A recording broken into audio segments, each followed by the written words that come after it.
Originalmente produzida para a televisão, esta série apresenta evidências que provam a autenticidade da Bíblia Sagrada. Dirigindo-se a ambos os lados da controvérsia, especialistas expressam pontos de vista não apoiados pelos produtores ou por Group Publishing. A seguir, cenas de outros programas de Segredos Milenares da Bíblia, série para colecionadores.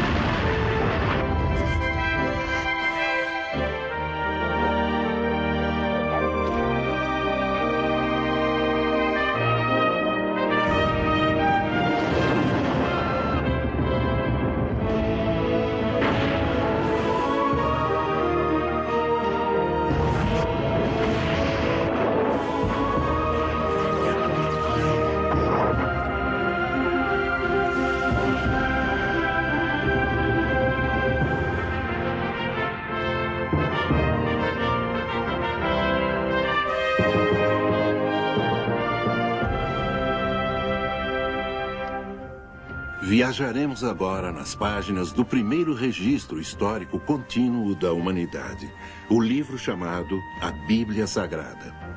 Vamos investigar algumas de suas histórias mais controvertidas e descobrir respostas para perguntas muito difíceis. Será a Bíblia um relato confiável de intervenções milagrosas que salvam as pessoas de um destino iminente e da destruição?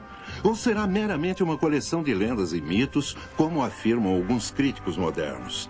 Especialistas do mundo todo, tanto céticos quanto defensores da Bíblia, contribuíram para a discussão destas questões bíblicas que poderão chocá-los e surpreendê-los. A Arca de Noé. Fato ou fábula?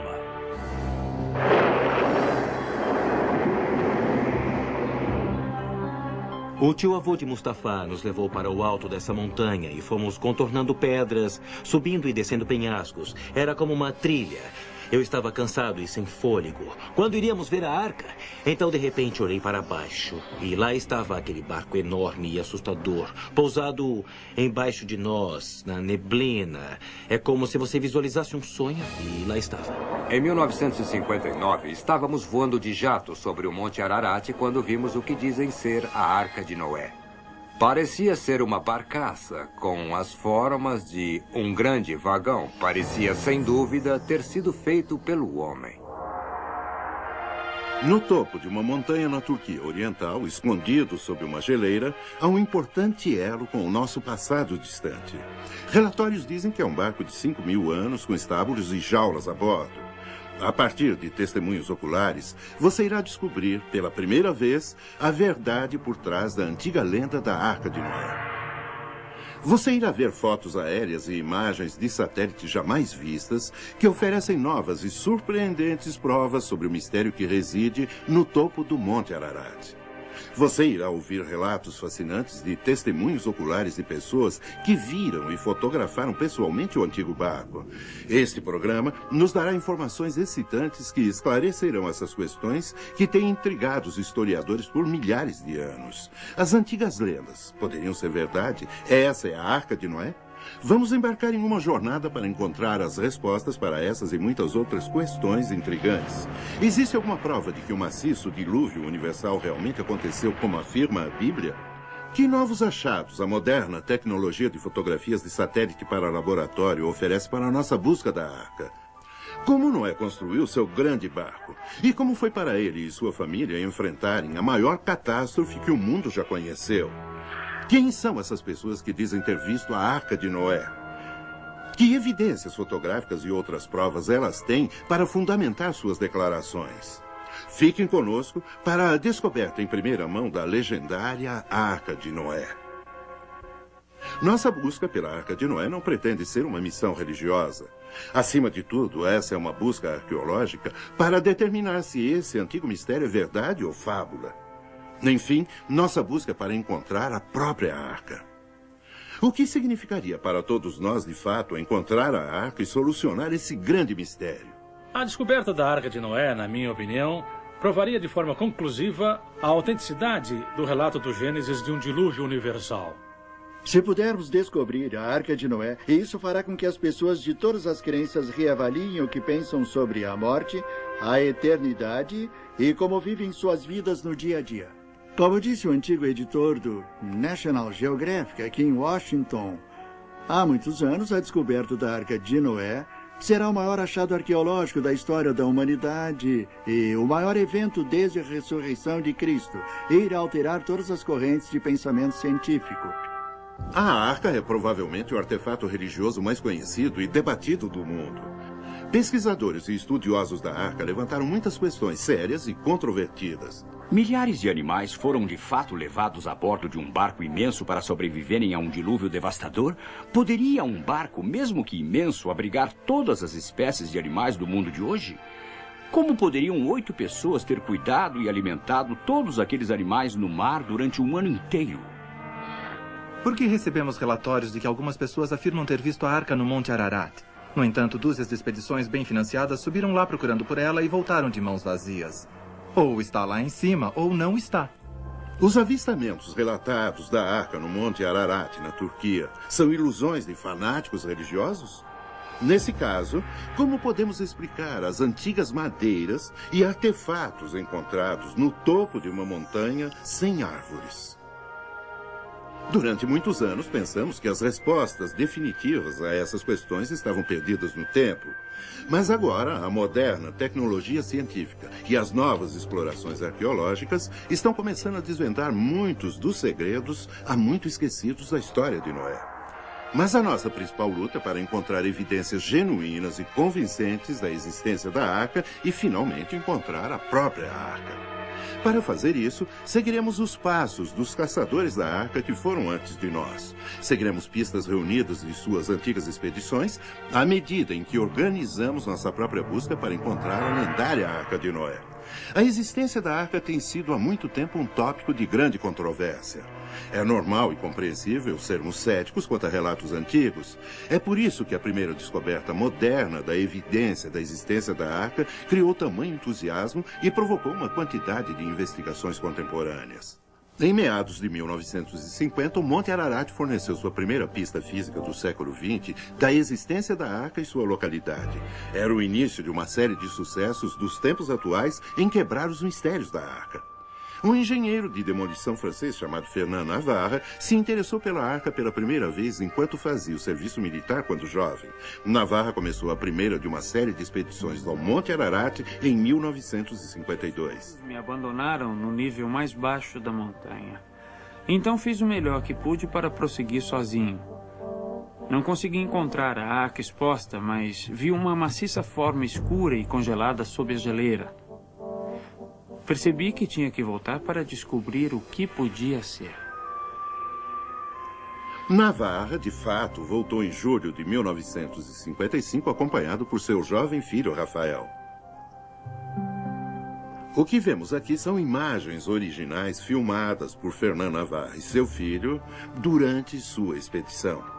1955 foi um ano quente com as grandes geleiras derretidas. Eu sabia que se tivesse uma chance de alcançar a arca, seria agora. Foi Rafael quem primeiro viu alguma coisa. Navarre cuidadosamente desceu uma vala ao nível de 4.100 metros. A madeira era fácil de ver, mas estava enterrada no gelo. Eu ainda não tinha ideia do quanto era grande. O que Navarre tirou do gelo era uma viga de madeira talhada à mão. Eu tinha sonhado com isso. Rafael e eu ficamos entusiasmados, como se fosse dia de Natal. Eu tentei carregá-la montanha abaixo em minha mochila. Era muito pesada. Eu não conseguia me equilibrar.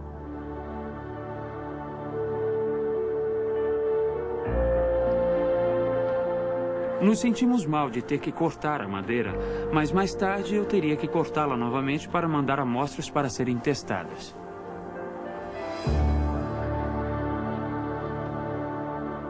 Um momento de orgulho e realização por um desejo muito acalentado. Mas isso era de fato madeira da Arca de Noé? Foi determinado que o tipo de madeira que Navarra encontrou não cresce perto do Monte Ararat. De fato, não há florestas a menos de 480 quilômetros da montanha. O próprio Navarra mandou testar a madeira talhada à mão que ele havia encontrado em 3 diferentes laboratórios. Foi dito que a idade dela era de aproximadamente 5.000 anos, claramente de acordo com o relato bíblico do dilúvio. Os testes científicos provaram, acima de qualquer dúvida, que algo muito antigo e muito misterioso estava definitivamente no Monte Ararat.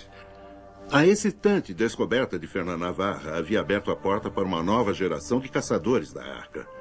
Muito mais do que comumente sabemos sobre a história de Noé vem do livro do Gênesis na Bíblia. Nossa investigação do mistério que envolve a Arca de Noé começará com uma simples pergunta. Por que Deus destruiria o mundo, quase todas as pessoas e todos os animais? A resposta, de acordo com a Bíblia, é que Deus viu grande maldade dentro de sua criação terrestre. A Bíblia diz que Deus decidiu destruir as coisas do mundo porque o homem estava vivendo na corrupção. Sejam quais forem os pecados praticados pelo homem antigo, os registros arqueológicos demonstram que ele era uma espécie incrivelmente violenta. Embora certamente a violência sempre tenha feito parte dos modos do homem, a maioria dos escritos gregos e hebreus indicam que havia muita corrupção e brutalidade entre os povos da terra. Havia muitos assassinatos e a vida humana valia muito pouco.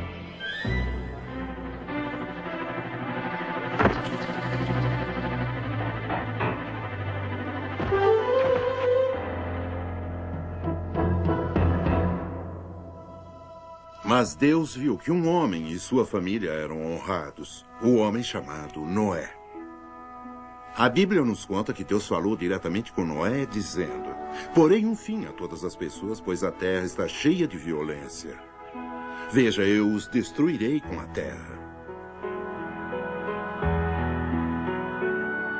Uma leitura atenta da Bíblia nos diz sobre Noé. Ele tinha uma esposa. Juntos, eles tiveram 3 filhos, Sem, Cã e Jafé. Porque Noé era um homem justo que caminhava com Deus, todos eles, inclusive as esposas dos filhos de Noé, seriam poupados do dilúvio. Apenas 8 pessoas ao todo. De acordo com a Bíblia, o Senhor instruiu Noé a construir uma arca de madeira resinosa para sobreviver ao dilúvio. Obviamente, madeira resinosa tinha de ser muito forte. Exatamente que tipo de madeira era essa? Madeira resinosa é um processo, mais do que uma espécie. Em Israel, nos tempos antigos, eles tinham uma certa árvore, eles cortavam a casca, colhiam a seiva e usavam isso como cola para colar madeira. Uma vez endurecida, não se conseguia quebrar a emenda, a madeira se quebraria nos lados. Nós não temos uma árvore compensada, mas temos madeira compensada, enquanto que a madeira resinada é um processo laminado. Mesmo tendo sido usado ou não esse processo, a embarcação tinha que ser incrivelmente forte por causa de suas imensas proporções. O comprimento de 300 cúbitos por 50 cúbitos de largura e 30 cúbitos de altura, sendo o cúbito uns 45 centímetros, qual era o seu tamanho? Ela tinha 400.200 metros cúbicos de espaço dentro, que é o equivalente a 160 vagões de trem. A arca deve ser pensada nessa perspectiva. Imagine um prédio de 4 andares, quase do comprimento de um quarteirão, e você terá uma ideia. O livro Guinness de Records registra a arca como o barco de madeira mais longo que jamais foi construído. E durante a Segunda Guerra Mundial, os barcos USS Novo México e USS Oregon foram construídos com as mesmas proporções que a Arca de Noé, 6 vezes mais compridos do que largos. Agora sabemos o enorme tamanho e capacidade da arca. Mas como poderiam ter sido a vida e as condições a bordo dessa grande embarcação? Ed Atkinson, construtor do modelo da arca, explica o projeto do interior da arca a partir de um modelo em escala que ele construiu completo com 200 animais esculpidos à mão. No andar de cima desse modelo, dessa extremidade até o meio da arca, reservei para pássaros. No meio da arca, temos uma passagem acima da jaula dos elefantes e girafas. E então, imediatamente depois disso, temos a casa dos roedores e uma grande área para estocagem. E depois, a área de cozinha. E, finalmente, nessa extremidade, os alojamentos junto com os banheiros. No andar do meio desse modelo, comecei nessa extremidade com todos os grandes felinos. Os tigres, leões e assim por diante. Imediatamente ao lado deles, temos os hipopótamos e os rinocerontes, e então os elefantes, quase no meio do modelo da arca. Bem ao lado dos elefantes, após uma ampla área, temos as girafas e depois os cavalos, e zebras, e muitos dos outros animais domésticos. Uma grande área de armazenamento e depois a área aqui reservada para alimentos. Em ambos os lados do andar do meio, construiu uma escada para subir. A construção da arca continuou por muitos anos. Os vizinhos de Noé vieram para rir e desprezar, enquanto ele e sua família trabalhavam para completar a arca. A construção feita com as mãos de uma embarcação flutuante nessas enormes dimensões assombra a mente.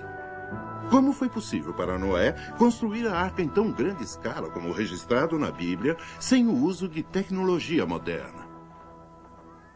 Se olharmos a evidência deixada para nós por antigas civilizações, descobrimos que quanto mais formos para trás, mais espantosos são os feitos.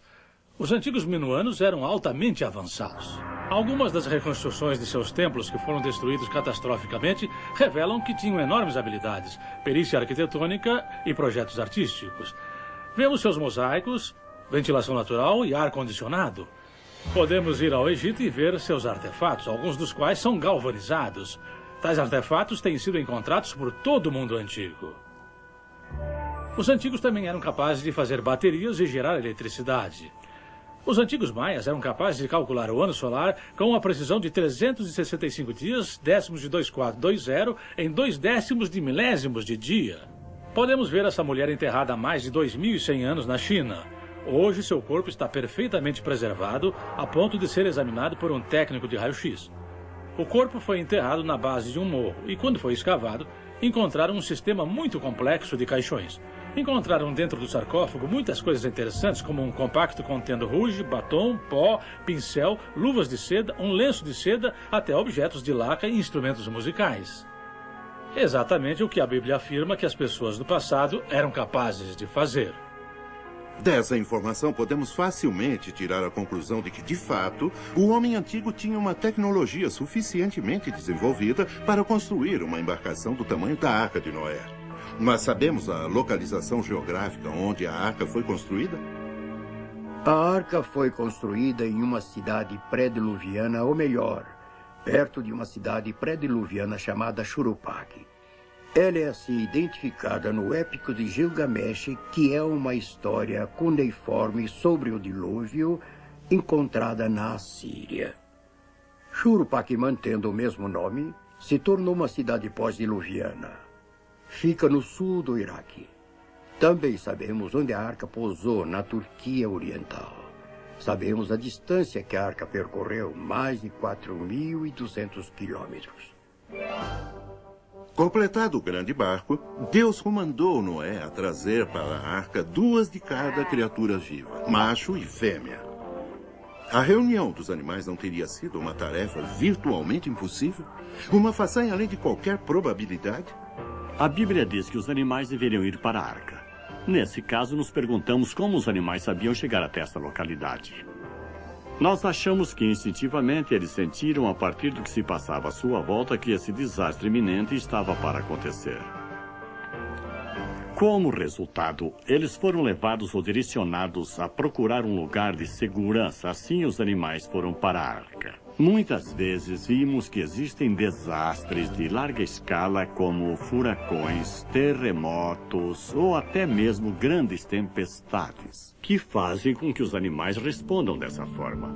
Eles fogem de onde estão e correm para um lugar seguro. Achamos que talvez seja essa a força motivacional que levou todos aqueles animais para a arca.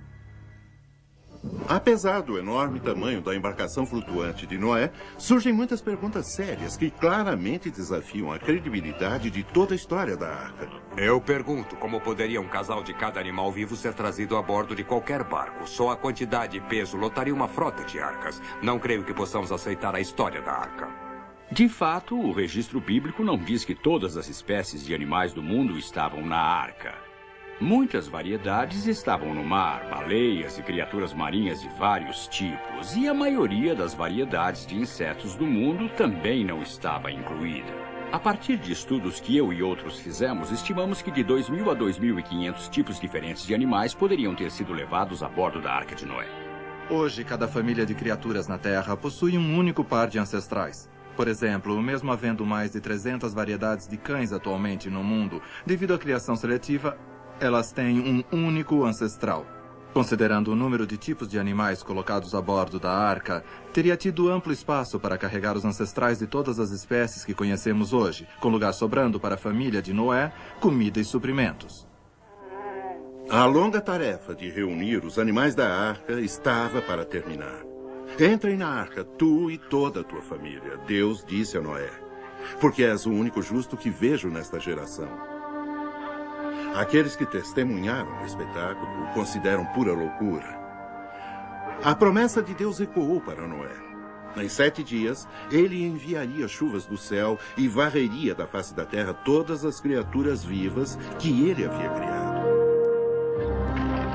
As pessoas continuaram a zombar de Noé, inconscientes da devastação e morte que estava por vir.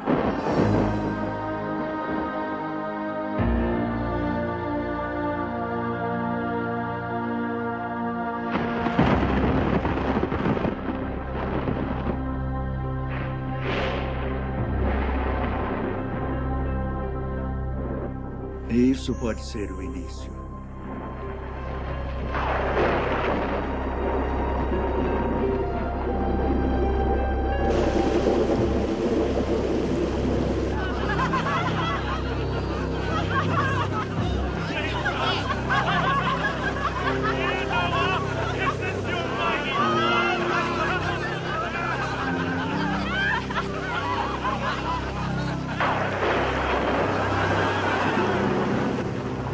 O aguaceiro ia muito além do que poderiam imaginar.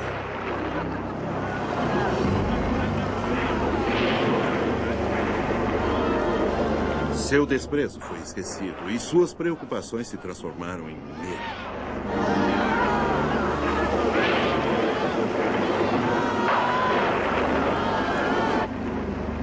Mesmo entre os 8 a bordo, a incerteza crescia.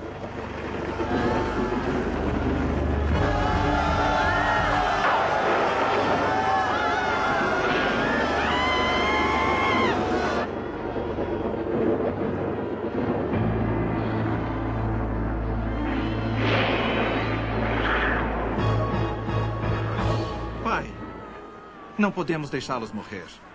Certamente temos provisões suficientes para trazer essas pobres criaturas a bordo. Sabe o quanto desejo que pudéssemos fazer o que diz? Mas há um propósito maior, um plano maior do qual fazemos parte.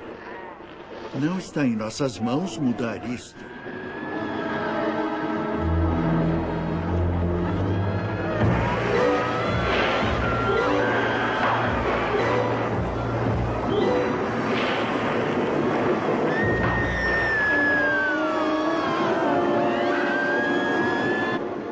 Devido ao tipo de homem que era, o coração de Noé estava com eles.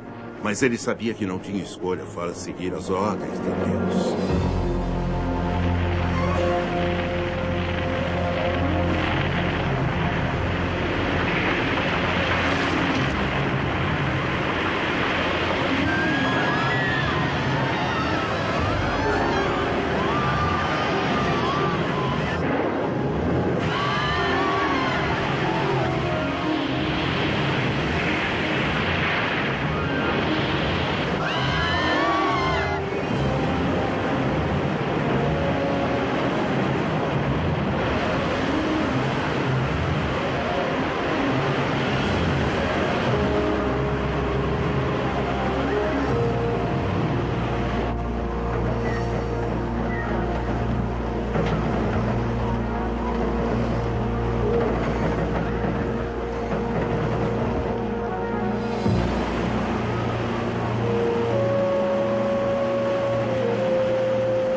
E quanto à própria arca?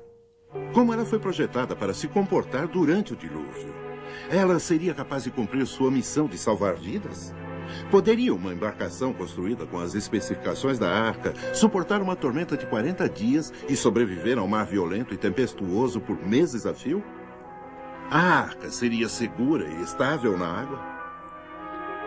Alguns estudiosos rejeitaram completamente a ideia de um barco de madeira do tamanho da Arca de Noé poder ser útil no mar. No que concerne ao projeto e à construção da Arca Bíblica, há várias razões importantes de ela não poder ter existido. Primeiro, a tecnologia necessária simplesmente não existia.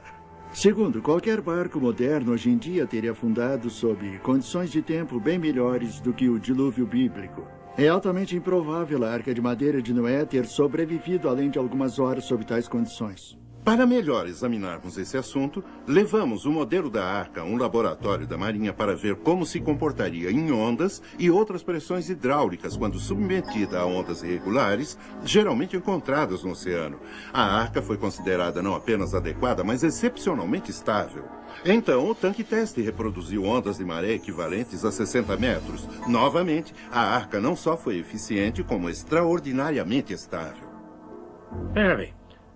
Pode-se mostrar que o equilíbrio entre a força de flutuação da força gravitacional e da força da onda e assim por diante seria tal que a arca se reaprumaria se fosse inclinada em até 90 graus. Em outras palavras, a qualquer ponto entre 0 e 90 graus, o efeito de ancoração seria tal que ela se ajustaria novamente. Seria praticamente impossível embarcar.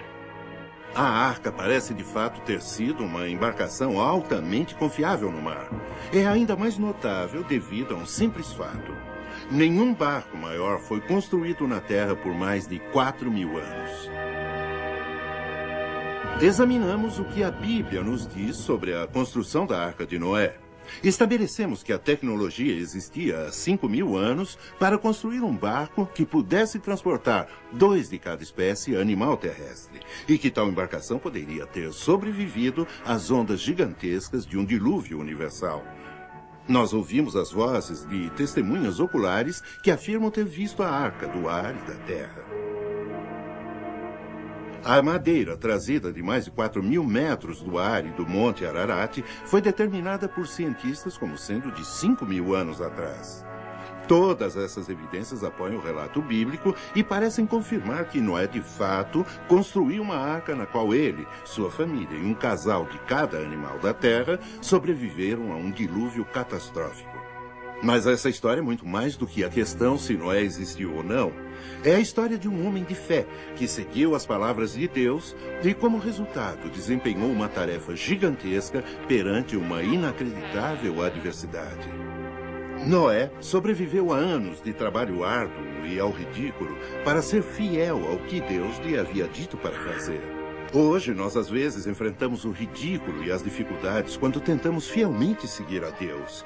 Nós, consistentemente, defendemos o que é certo como fez Noé ou facilmente nos conformamos com a cultura egocêntrica à nossa volta. Algo a se pensar.